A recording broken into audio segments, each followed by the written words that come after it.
दिन बीता, कंस के भेजे तमाम दैत्य जब मारे गए, कोई लौट कर वापस नहीं आया। तमाम मघासुर, बकासुर, धेनुकासुर, अरिष्टासुर, प्रलंबासुर, कंस की बड़ी उदासी बढ़ती गई। देवर्षि नारद जी एक बार पधारे, नारद जी से अपना दुखद समाचार सुनाया। बोले प्रभु, जो भी मेरे सेवक गए लौट कर कोई मुंह दिखाया तक नहीं, अब हम क्या करें। नारद बाबा ने कहा, महाराज एक बात मैं बताऊं आपको, आपके यहाँ जो प्रतिवर्ष धनुष का महोत्सव मनाया जाता है ना, वो तो परसों ही है। और इसी महोत्सव में उन दोनों बच्चों को अब की बार बुला लो, नंद बाबा के पास किसी ऐसे व्यक्ति को भेजो जो कभी झूठ ना बोला हो। कंस के महामंत्री अक्रूर जी महाराज बड़े सत्यवादी थे। कंस उनके पास जाता है। अक्रूर जी महाराज एक बार तो विस्मित में आ गए, सोचे कि कहीं कंस प्रभु को कुछ नुकसान न पहुंचा दे। फिर लगे सोचने कि नहीं, जो मेरा कन्हैया 6 दिन के अंदर पूतना को मार दिया, 3 महीने में सक्टासुर, 6 महीने में तृणावर्त, 5 साल के अंदर तमाम दैत्यों का जिसने संहार कर दिया, 7 वर्ष की उम्र में जिसने महान विशाल पर्वत को अपने कनिष्ठ का उंगली पर धारण करके समस्त ब्रजमंडलों की रक्षा की, उस कन्हैया का कोई बाल बाका भी नहीं कर सकता। अक्रूर जी महाराज लगे सोचने की आज मेरा परम सौभाग्य है जो मुझे भगवान के श्री चरणों का दर्शन होगा। और ऐसी मन में कामना करके रथ लेकर के नंद के पास आ गए। रात्रि विश्राम किया, भोजन आदि के से निवृत्त होने के बाद भगवान कन्हैया अक्रूर जी के पास जाते हैं और बोल पड़े कि काका जी, मेरी जन्म देने वाली मेरी माँ कैसी है। आज मेरे कन्हैया 12वां वर्ष लगा है, 11.5 वर्ष के हो गए। अक्रूर जी ने कहा कि प्रभु, आपके जन्मदाता माँ की जो स्थिति है उसका वर्णन मैं कैसे करूं। ठीक उसी प्रकार से उसकी स्थिति है ना, जैसे छछूंदर को पकड़ने के बाद जो स्थिति सर्प की हो जाती है, उसे मरते भी नहीं बनता, क्योंकि आपकी याद उसे बार बार जीवित रखती है। विश्वास है आप पर, एक ना एक दिन मेरा लाला जरूर आएगा, लेकिन हे प्रभु, आपके बिना उसका एक एक पल जीना भी 100 बार मरने के समान होता है। उगलत निगलत पीर घनेरी, भई गति सांप छछुंदर केरी। जानते हैं, अगर छछुंदर को सांप पकड़ ले, ऐसा क्यों लिखा गया, अगर छछुंदर को सांप पकड़ ले, अगर उगल दे तो अंधा, निगल जाए तो मर जाए। हाँ, तो इसीलिए उगलत निगलत पीर घनेरी, भई गति सांप छछूंदर के। भगवान कन्हैया ने कहा कि मैं भी अपनी माता श्री के चरणों का दर्शन प्राप्त करना चाहता हूँ। धन्य है वो मेरी माँ, जिसने जन्म से लेकर के आज 12 वर्षों तक अपने लाल की प्रतीक्षा करती रही। अब प्रतीक्षा की घड़ी खत्म होने वाली है। मैं अपने माता श्री के चरणों का दर्शन करने काका जी कल ही आपके साथ चलूंगा। वार्तालाप करते करते रात्रि विगत हो गई। सुबह हुआ। नित्य क्रिया के पश्चात यशोदा मैया आज अपने कन्हैया को सजा रही हैं, अपने हाथों से श्रृंगार कर रही हैं। लिखा गया है भागवत कथा के अंदर कि अभी तक मेरा कन्हैया कभी श्रृंगार तक नहीं किया, कभी महंगे वस्त्र धारण नहीं किए, क्योंकि कन्हैया के मित्र मंडली में कुछ गरीब घर के भी बच्चे थे। और कन्हैया ने सोचा, अगर मैंने महंगा वस्त्र आभूषण धारण कर लिया ना, तो कहीं वो मेरे गरीब सखा देखने के बाद कहीं अपने में और मुझ में अंतर ना समझ बैठे, कहीं उनके हृदय में कुछ वेदना ना उत्पन्न हो जाए। इसलिए भगवान ने तो भक्त की लाज सदैव रखी है। और इतना ही नहीं, मेरे प्रभु तो अपने भक्त के मान को रखने के लिए अपने मान को भी मिटा देते हैं। बोले सच्चिदानंद भगवान की जय। प्रबल प्रेम में पढ़कर प्रभु को अपना नियम बदलते देखा, और अपना मान, जैसे अपना मान टले टल जाए, पर भक्त का मान ना टलते देखा। ऐसे मेरे कृपा के सागर है। ऐसे दीन बंधु दीनानाथ है। बोले सच्चिदानंद भगवान की जय। यशोदा मैया आज अपने लल्ला को स्नान करा के वस्त्र पहना रही हैं, रो भी रही हैं कि आज मेरा लाला मुझसे दूर हो जाएगा। यशोदा नामहीन का जो सारे संसार को यश बांटती चले वही तो यशोदा है। और मेरे माँ, मेरे बहन, मेरे भाई, भगवान आते भी उसी के पास हैं, दूध भी उसी का पीते हैं, गोद उसी के खेलते हैं, जो किसी का अपयश ना करके बल्कि यश बांटती चलती हो। और हम लोग क्या करते हैं? अपयश देने में माहिर हैं, यश दे नहीं सकते। हा? शास्त्र कहता है यदि किसी की स्तुति नहीं कर सकते तो किसी की निंदा करने का अधिकार आपको नहीं दिया गया है। हाँ। कन्हैया के माँ का नाम यशोदा था और राधा मैया के माँ का नाम कीर्तिदा था। यशा ददाति इति यशोदा, कीर्ति ददाति इति कीर्तिदा। कीर्ति माने यश, यश माने कीर्ति, दोनों एक ही बात है। राधा जी ने देखा कि कन्हैया के दरवाजे पर किसी का रथ खड़ा है, लगता है कोई लिवाने आया है। एक बच्चे को भेज करके पता लगाई तो बच्चा आकर के लौटा, बोली दीदी सही है ना, कोई लेने आया है मथुरा से अक्रूर नाम का। राधा जी तुरंत मूर्तिमान सी हो जाती है, आंख झपती नहीं। ललिता, विशाखा आदि सभी सखियां रोने लगी, राधा जी भी रोने लगी।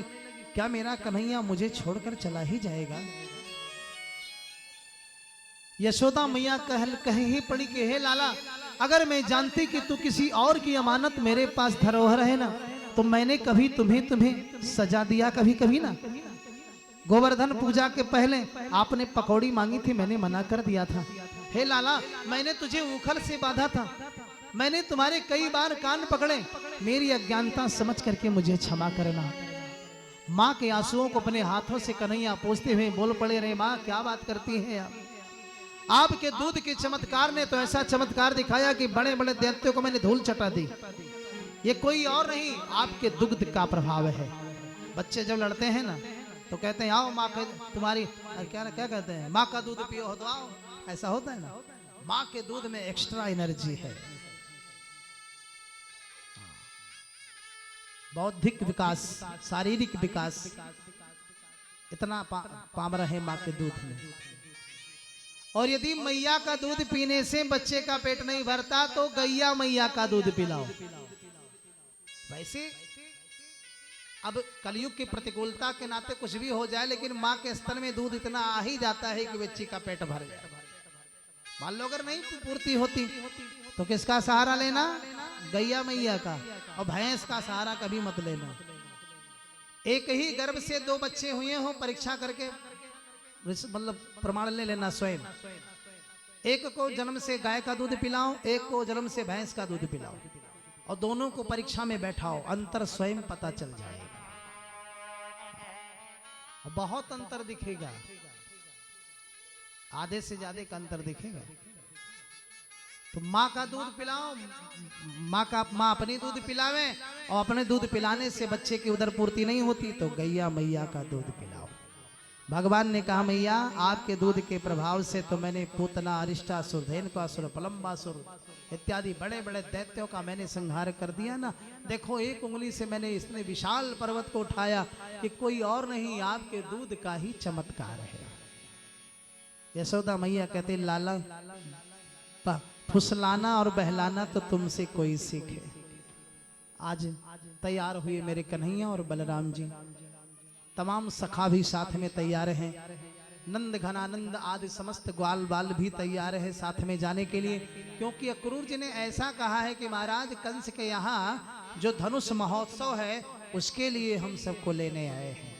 वर्ष में एक बार मेला लगता था। ये कंस को धनुष जो मिला है कहाँ से मिला है? परशुराम जी से। बहुत ध्यान से सुनेंगे। जब राम जी ने जनकपुर में धनुष तोड़ा था, दधीची के महात्मा दधीची के हड्डियों से 3 अस्त्र बनाया गया, 2 धनुष और 1 वज्र। हाँ? 2 धनुष और 1 वज्र। वज्र इंद्र जी हाथों में धारण करते हैं, और 1 धनुष रामावतार में प्रभु ने तोड़ा। भाई वृत्तासुर के हत्या के बाद जनकपुर में 1 रख दिया गया, 1 परशुराम जी हाथ में लेके चलते हैं। राम जी ने धनुष को तोड़ा तो बरमाला पड़ी गले में, और उसी अंश से ये धनुष है जो परशुराम जी हाथ में लेकर चलते हैं।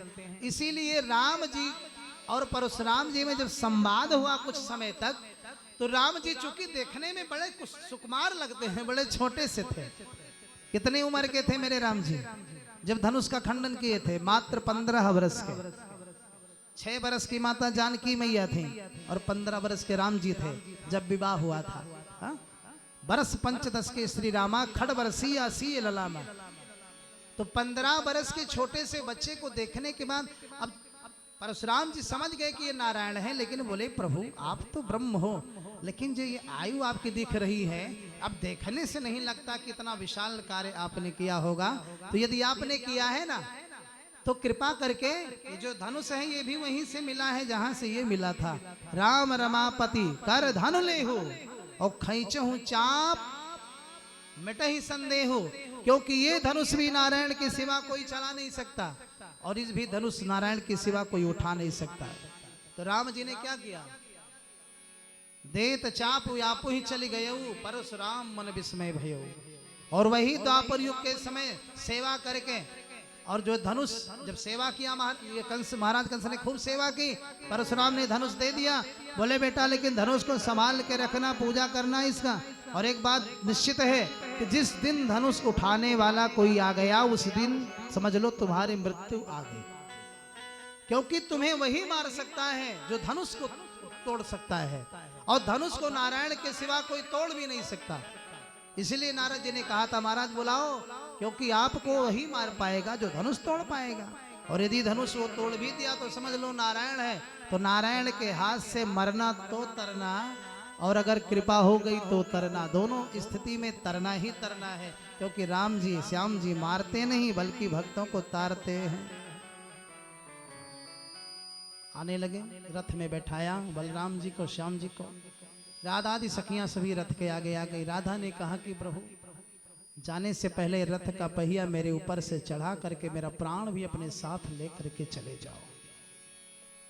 कन्हैया ने कहा कि देवी तुम तो जानती हो ना कि हमारा तुम्हारा इस भूतल पर आगमन किस हेतु से हुआ है। हा? जब दैत्यों का साम्राज्य बढ़ता है तो उस दैत्यों के साम्राज्य को नष्ट करने के लिए ही हमारा तुम्हारा अवतार होता है। और हम और तुम तो कभी एक दूसरे से अलग होते नहीं, क्योंकि राधा और कृष्ण कोई दूसरे थोड़ी ना है, एक ही तत्व से दोनों का निर्माण हुआ है। राधा कृष्णमयी सब रूपम, जो कृष्ण है वही राधा है और जो राधा है वही कृष्ण है।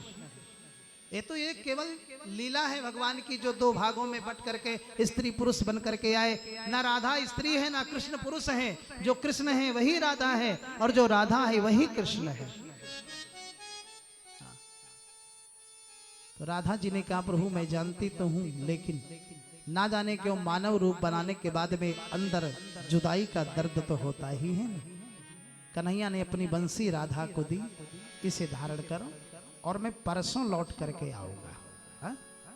सबसे यही बोल कर गए हैं, परसों आ जाएंगे। गोपिया बोल पड़ी, जा रहे हो तो जाओ ब्रज छोड़ कर, मेरा दिल तोड़ कर। लेकिन इतना समझना कन्हैया, प्यारे ब्रज सा कन्हैया नहीं पाओगे, नहीं पाओगे। जा रहे हो तो जाओ ब्रज छोड़ कर, ब्रज छोड़ कर। मुझे जैसा कन्हैया नहीं पाओगे, हाँ नहीं पाओगे, ओ नहीं पाओगे।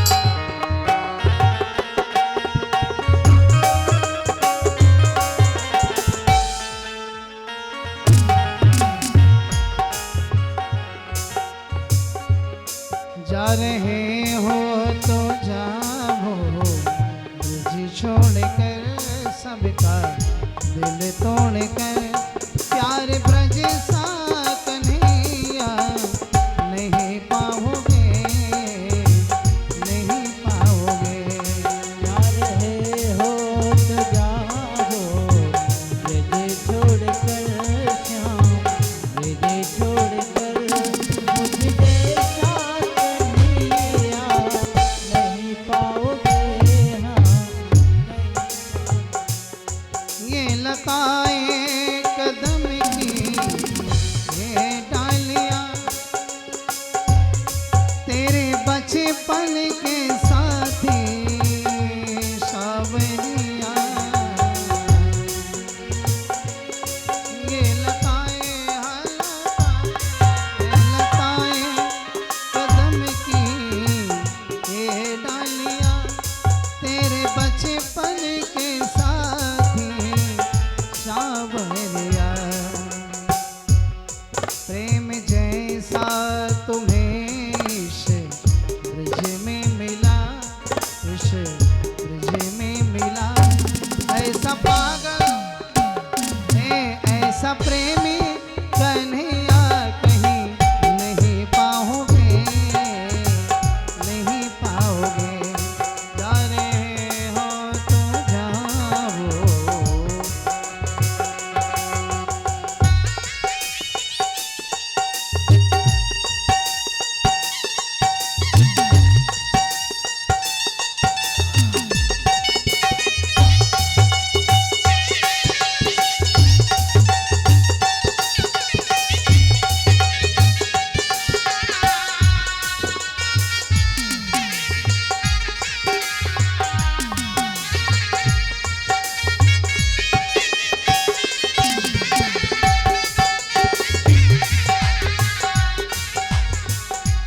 और ग्वाल बालों को लेके घर में आना तेरा घर के छीके से माखन चुराना तेरा।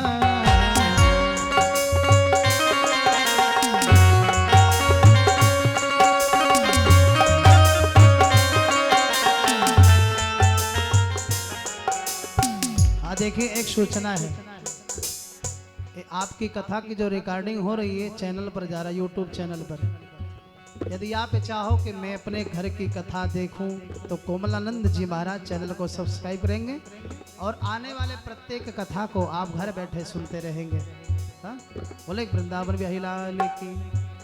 सभी लोग मोबाइल रखे होंगे ना, निकालो मोबाइल फटाफट सब्सक्राइब करो कोमलानंद जी महाराज। स्पेलिंग मैं बोल रहा हूँ, लिखिए के वो यम यानी एन डी थोड़ा सा स्पेस दीजिए, जे आई यम महाराज में क्या लगता है ये चाहिए आर ये जे महाराज कोमलानंद जी महाराज। उस पर बहुत सारे वीडियो पड़े हैं, ये आपका वीडियो भी जा रहा है उसी पर। देश विदेश सब जहाँ लोग बैठे कर देखेंगे कि हाँ हमारे पहनावा परिवार के तरफ से यहाँ भागवत जी की कथा हुई थी। हाँ बोले भागवत भगवान की। वो क्या कहती हैं,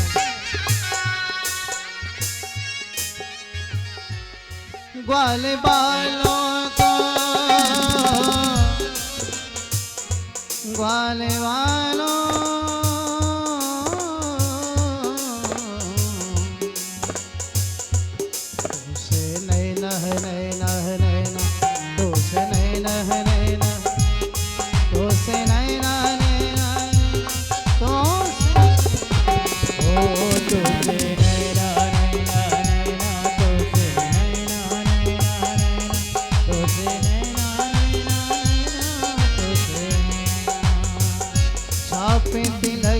सब चीनी है उस लहरा मिलाई भाव तिलक सब चीनी रे उस लहरा मिलाई।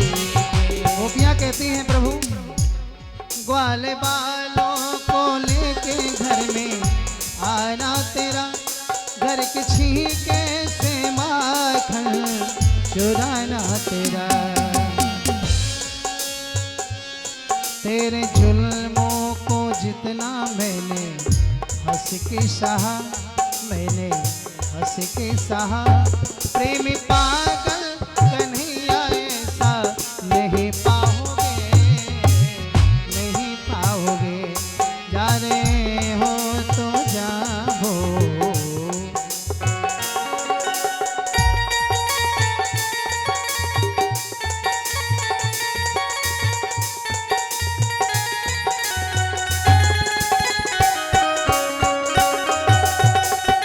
जय श्री राधे।